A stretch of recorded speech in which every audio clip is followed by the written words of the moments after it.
So just for fun, in this video, I'm gonna actually show another voting method. It's called the pairwise method. We actually kind of got a glimpse of it in the introduction to the plurality method. So hopefully you'll learn a new method. I'm not gonna make it incorporated into the other three methods in any way. It's just another example that kind of gives us another sense of like how we can take voting into different places with different preferences and different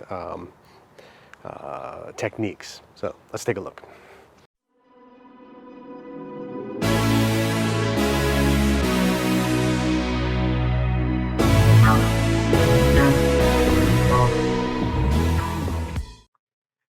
Okay, so here we are looking at what we call the pairwise voting method or pairwise comparison method.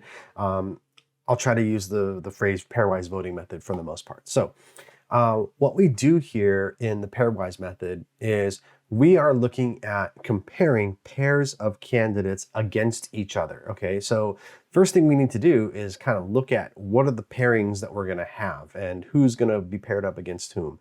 And the way we do that is we do what I think is probably the most organized way of doing it. I don't know if it's the most efficient way, but it's organized for me.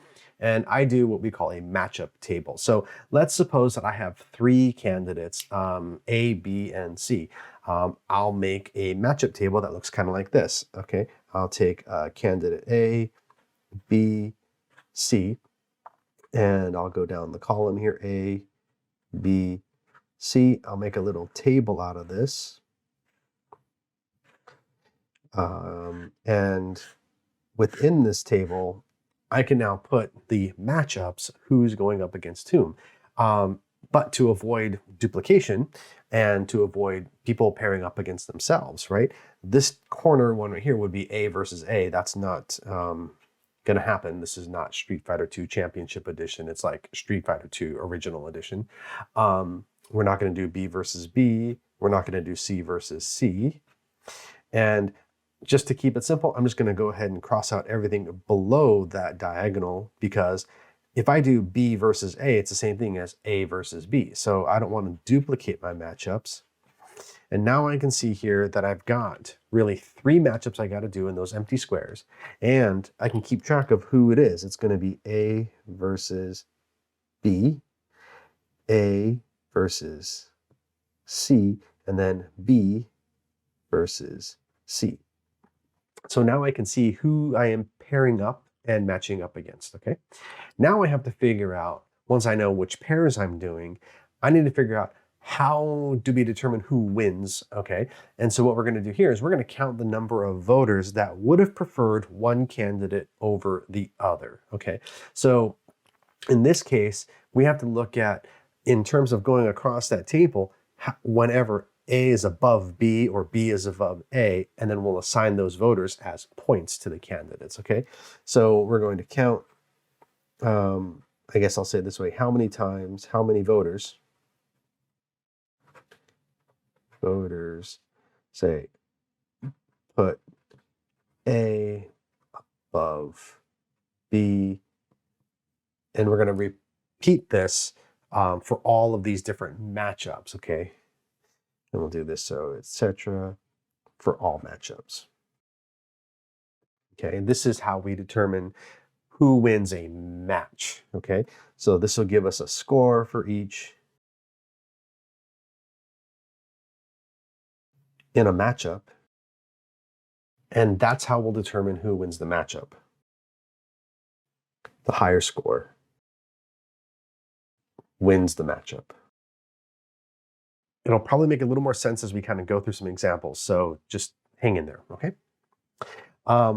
Then to determine the overall winner, the candidate that wins the most matches wins the overall process. Now there is technically a nuance here because you could have ties and there's kind of ways to break ties. We won't worry about that in this class, but there is times where like you'll do like a half of a point or something, or half of a win or something like that.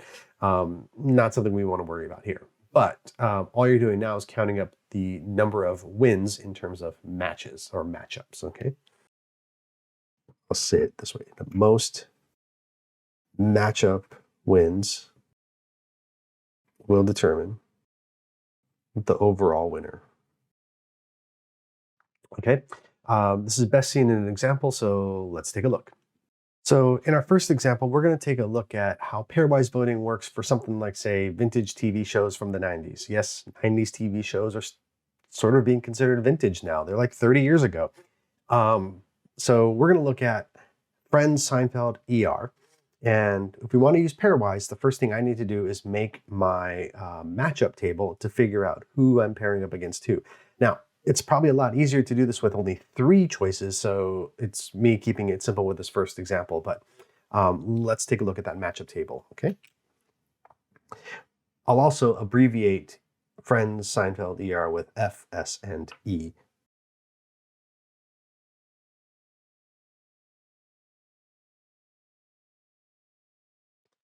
So in our matchup table, the first thing I'm going to do is make sure I don't check or don't count the Friends versus Friends match, the Seinfeld versus Seinfeld, ER versus ER. To avoid duplication, again, I'm going to eliminate all the boxes below my diagonal. And now I can see which matches I'm going to actually have to do. First one is going to be Friends versus Seinfeld, Friends versus ER, and then Seinfeld versus ER. When I do my matches, I tend to kind of write my 2 candidates that I'm comparing next in a little line here, and I'm going to look at how many voters would have preferred one over the other. Okay, so let's take a look. So as we're looking at Friends versus Seinfeld, we ask ourselves the question, these 15 people, who would they have preferred when you're comparing only these 2? They would have preferred Friends. So Friends is going to get those 15 for their score. These 19, they would have been preferred by Seinfeld because Seinfeld is their first choice. So that's 19 to Seinfeld. For these 6, we're again comparing only Seinfeld and Friends. So Seinfeld is going to get those 6. And then finally, the 7 over here, Friends is going to get those 7. So it's 7 for a total of 22 versus 25. So in this particular match, Seinfeld wins. Okay, so we have one match where Seinfeld has won. So Seinfeld technically in the overall is in the lead. Let's see what happens with the other 2 matches. For Friends versus ER, we're going to see 15 go to Friends. Okay. These 19 look like they'll go to ER. These 6 will go to ER. And these 7 will go to Friends. Again, kind of looking at who's on the top there. So Friends is at 22, ER is at 25. So this tells me that ER wins this match. So as far as things go at this point, we know that it's between Seinfeld and ER because Friends is mathematically out of it, right? There's only one more match to go, and Friends isn't even in that match, so Friends is definitely not going to win in this method. So let's take a look at now Seinfeld versus ER. So going across here, 15 are going to go to Seinfeld. 19 are going to go to Seinfeld. 6 are going to ER. And then 7 are going to ER. So Seinfeld with 34 over 13 from ER is going to win this match. So out of the 3 possible matches we had, Seinfeld won 2 of them, which means Seinfeld actually wins the overall.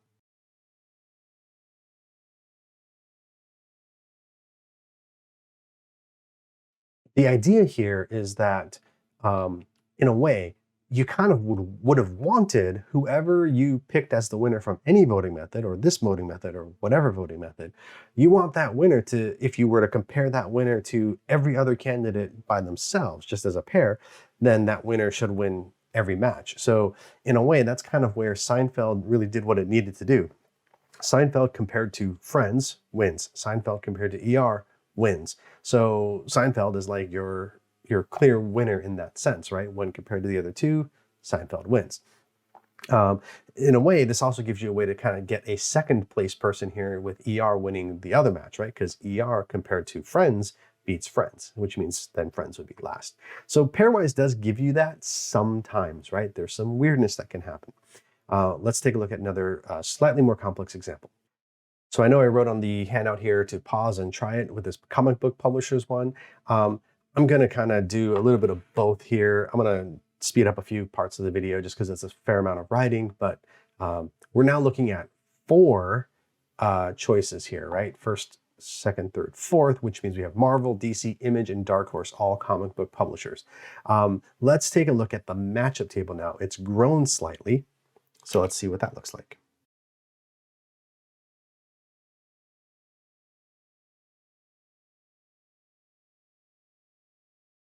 So our table is now 4 by 4. We still want to get rid of those diagonals because we don't want to do the same person versus the same person, the same candidate, same publisher versus same publisher.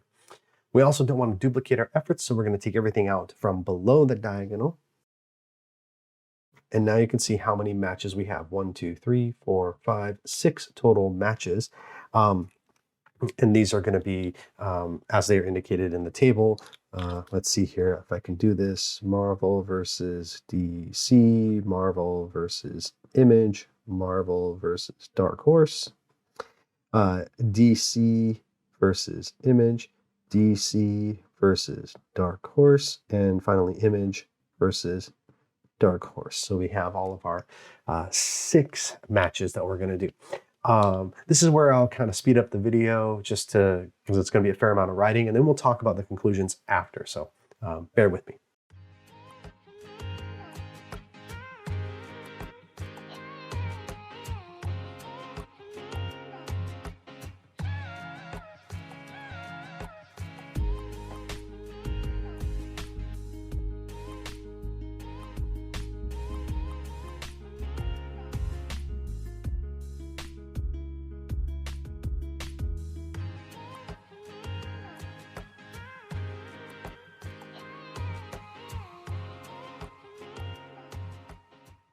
Okay, so after doing this, let's see if I can get all the matches, all 6 matches here to show up.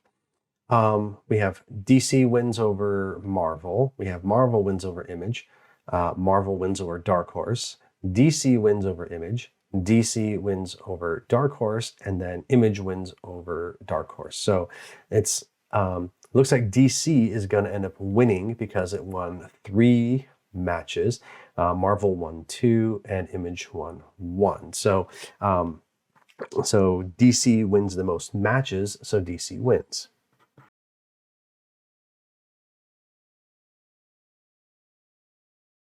One thing you may have noticed if you were kind of doing this calculation along, we actually kind of knew DC would win because at the we won the first match, the 4th match, and the 5th match, so 3 wins. And then by the time we get to this last one, it doesn't matter who wins, it's Image or Dark Horse, but DC's already won more than anyone else could based off the number of matches that were left. So just something to think about here, that sometimes these things end a little bit earlier than expected, but you still want to kind of just be official and go through the whole process.